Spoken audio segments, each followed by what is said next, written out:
afternoon. My name is Master Sergeant Sean Fretwell, and the purpose of this speech is to inform the class of the many great contributions General Patton has made to his country and its military.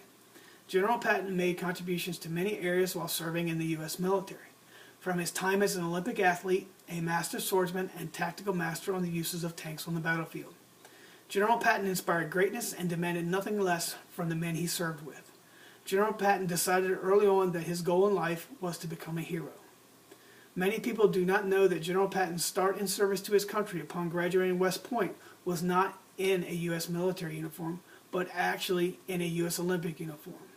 General Patton represented the United States at the Stockholm Olympics in the first modern pentathlon. Despite a disappointing development in the shooting event, Patton still managed to place 5th at the age of 26. His contributions to tank warfare began as early as 1917 during World War I, when he became the first member of the United States Tank Corps, where he served until the Corps was abolished in 1920. After the Olympics, Patton began taking lessons at the French Cavalry School, focusing on French sword drills. In 1913, he received orders to mount his service school in Fort Riley, Kansas, where he became the school's first master of the sword. Using his knowledge and skills as the commander of the U.S. Tank Corps, Patton organized the American Tank School in Bourg, France, and trained the first 500 American tankers. Patton studied, wrote extensively, and carried out experiments to improve communications between tanks. He also helped invent the mounts used for the cannons and machine guns. After World War I, Patton graduated from the Command and General Staff School in 1924 and completed his military schooling as a distinguished graduate of the Army War College in 1932. When the German Blitzkrieg began in Europe, Patton was able to convince Congress that the United States needed a more powerful armored strike force, and after forming the armored force in 1940, became the commanding general in 1941. The United States entered World War II in 1941, and by 1942, Patton was commanding the Western Front during the invasion of North Africa.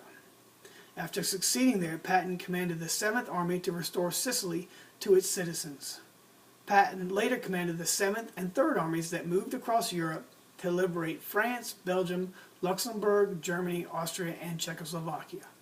When the 3rd Army liberated the Buchenwald concentration camp, Patton slowed his pace and instituted a policy that was adopted by other commanders of making the German civilians tour the concentration camps. By the time the war was over, the 3rd Army had liberated or conquered over 80,000 square miles. In conclusion, Patton was a man from the beginning that believed he was destined for greatness, and had he not chosen to go with a much larger caliber weapon during the shooting event in the Olympics, may have been a gold medal winner in those Olympics.